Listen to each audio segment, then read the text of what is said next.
The art of filming yourself is probably one of the hardest things to do. And it's a skill that I am actively learning right now, how underrated the art of being able to film yourself is. I said in my last video that most people make their first video ever, and that is their first and last video ever. And I can honestly understand why that is. Speaking, when you are starting out, it is one of the hardest things to do, because if you had a whole media production crew, or if I got to hire someone like myself, it's so much easier because I'm not the one setting up the camera, I'm not the one making sure the framing's correct. If I mess up, I have someone to bounce off of. I don't have to hear my mistakes over and over again. While filming yourself, one of the hardest things is that right now, as I am actively filming this, I have to know when I mess up. Obviously, you won't be able to see it because I'm going to cut them out, but I hear myself mess up. I also know from watching my old videos of the things that I suck at, and I have to be constantly aware of it right now, of not to make the same mistakes, making sure I don't speak too fast, making sure I'm not looking at the screen beside instead of making sure I'm looking at you guys. All these little things that you are actively aware, and then on top of that, I'm the one editing these. So when I go home,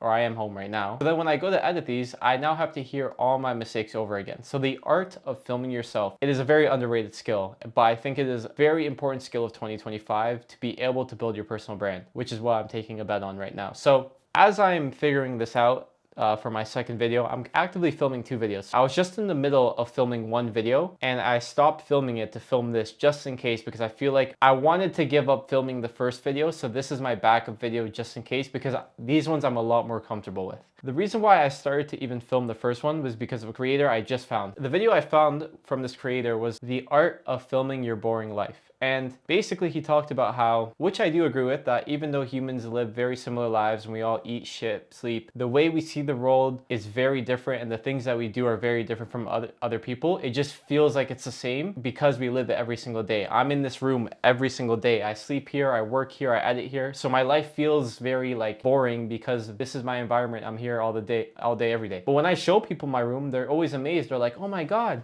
you have this big fancy light, you have your bed, you have your standing desk, all these things in which is not normal to them.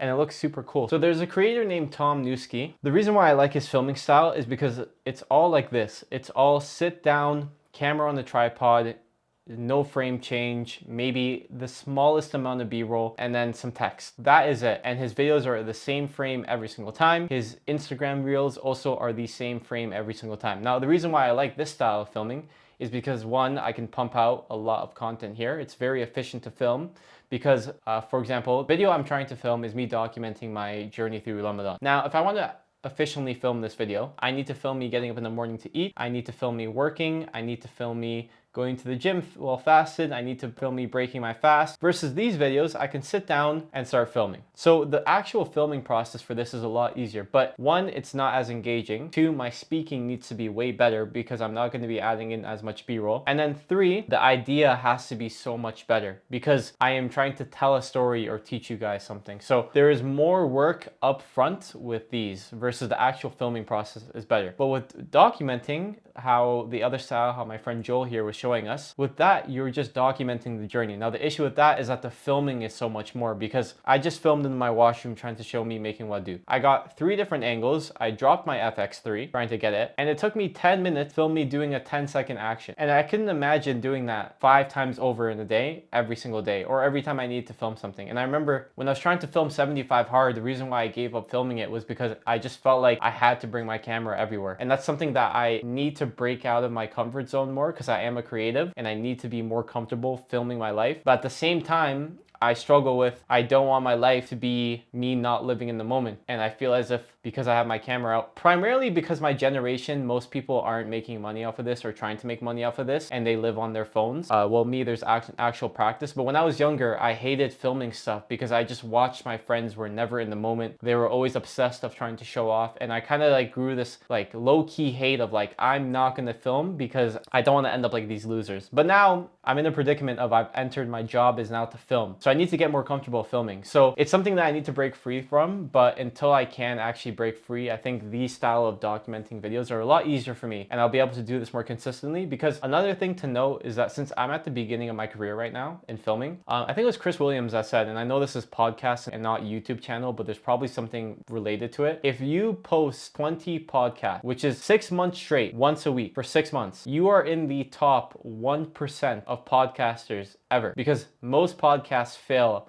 before the 20th episode. And if you post for a year straight, you're in the top 0.1%. So a year's worth of work, which relatively is not that quick. We're already in March. And I remember January, like January felt like it was last week, and we're already 3 months into the year. So I'm assuming it's the same with YouTube as well, where most YouTube channels fail within the first couple of videos because of the consistency of it. And if I'm making my filming setup or the way I have to film with such high resistance, then there's no point in me filming that. Because if I'm gonna make it so hard to the point where I'm not going to film, then that's kind of inefficient, right? And as much as it might turn out as a better video, if I have to put up so much work in the front where I feel so uncomfortable that I stop doing it, then there's no point of me filming, right? Because then the item never gets done and it only gets half done. And I'd rather film like this, make sure the video gets done, even though it might not be as entertaining, but at least now videos are coming out and I can figure out the consistency part first. And then once I have my consistency set, then I can start working on the production of it. Because I learned that through Life Through Optics, because he posted twice a day, very simple videos, but he was just pumping out volume. And obviously there has to be quality with the volume, but I would rather want volume at the beginning, which is something I struggle with because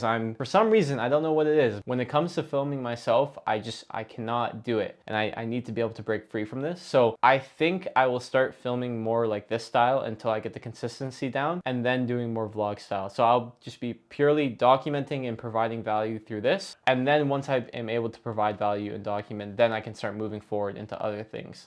The one thing I do like about the other style is that on my YouTube channel, which I don't know if I'll still have them up at some point, but I have a bunch of YouTube videos from me when I was younger, just playing video games. I love watching those videos back, not because they're high quality or anything like that. They're very terrible. They are terrible.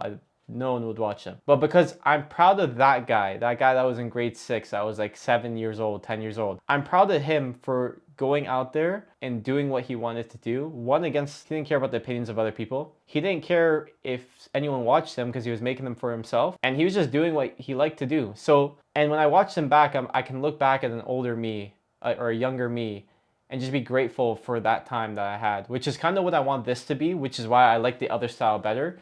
Because then you can really get into more emotion and really describe the environment you're in. Like me watching this, if I'm making videos and I'm trying to speak like I am right now to future me, which is who I'm trying to make this for, it's a lot easier to film, and that frame of mind is so much easier than if I'm trying to film to get someone to watch. Because at the end of the day, I like me a lot. So if I make it for me, at least I know I'll like the content.